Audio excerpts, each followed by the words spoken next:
Hello guys, welcome my YouTube channel education for all. तो आज हम इस वीडियो में पढ़ेंगे नॉन वर्बल फंक्शंस के बारे में। बेसिकली नॉन वर्बल कम्युनिकेशन क्या होता है? एक ऐसा कम्युनिकेशन जिसको हम वर्बली ना करके नॉन वर्बली करते हैं, यानी कि इशारों में कोई भी सिग्नल का यूज करके अपनी बात कह देना।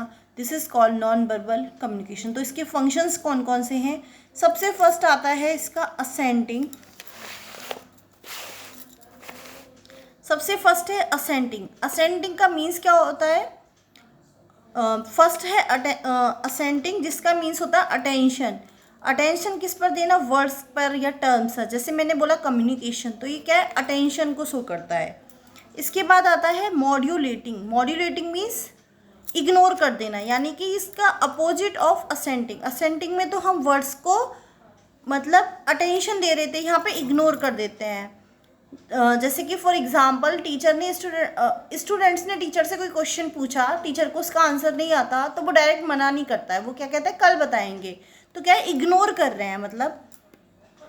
इसके बाद आता है कॉम्प्लीमेंटिंग। कॉम्प्लीमेंटिंग का मीन्स क्या होता है कि इसमें वर्बल और नॉन वर्बल दोनों को यूज किया जाता है और सेम होते हैं, मतलब दोनों ही एक साथ आते हैं और सेम टाइम पर आते हैं।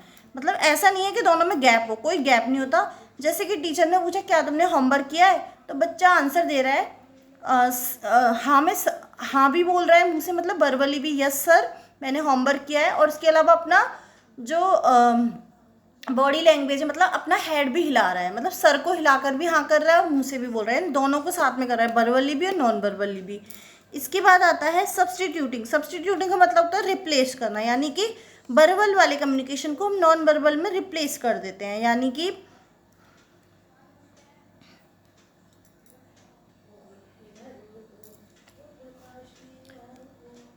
कि इस इशारों ही इशारों में अपनी बात कह देना। वर्बली ना कह के हमें कोई बात कहनी है तो हम कोई सिग्नल भेज दें या कोई इशारा कर दें तो अपनी बात को कह दें, यानी कि वर्बल को नॉन वर्बल में सब्सटीट्यूट कर दिया जाता है, रिप्लेस कर दिया जाता है। इसके बाद होता है कॉन्ट्राडिक्टिंग। कॉन्ट्राडिक्टिंग मीन्स ये कॉम्प्लीमेंटिंग का जस्ट अपोजिट होता है। कॉम्प्लीमेंटिंग सेम टाइम पर और दोनों कम्युनिकेशन यूज़ किए जाते हैं। कॉन्ट्राडिक्टिंग में क्या होता है? डिसीसिव होता है, यानी हम धोखा देते हैं। हम वर्बली भी और नॉन वर्बली भी कर रहे हैं, पर दोनों में सिमिलरिटी नहीं है, सेम नहीं है। जैसे कि फॉर एग्जांपल टीचर ने पूछा स्टूडेंट से क्या तुमने बच्चे होमवर्क कर लिया, तो स्टूडेंट्स मुंह से तो यस बोल रहा है, यस सर मैंने कर लिया, और गर्दन को हिलाकर ना भी कर रहा है, मतलब दोनों ही कर रहा है। कॉन्ट्राडिक्टिंग फील कर रहा है, कन्फ्यूजन कर रहा है, डिसिसिव कर रहा है एक तरीके से। तो ये हमारा कॉन्ट्राडिक्टिंग होता है। इसके बाद आता है हमारा रेगुलेटिंग। रेगुलेटिंग का मीन्स होता है कि signal about speeching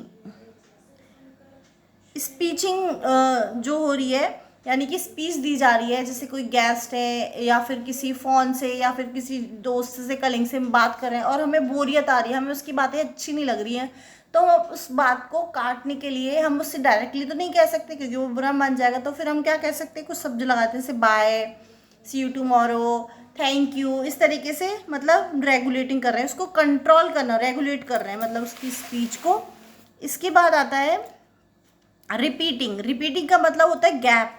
repeating and complementing repeating and complementing both are same, बस इतना डिफरेंस है ये सेम टाइम पर होता है, ये गैप लेकर होता है। रिपीटिंग जो होती है दोनों में ही वर्बल और नॉन वर्बल जो कम्युनिकेशन है वो किया जाता है, बस ये है कि इसमें गैप होता है, इसमें गैप नहीं होता है।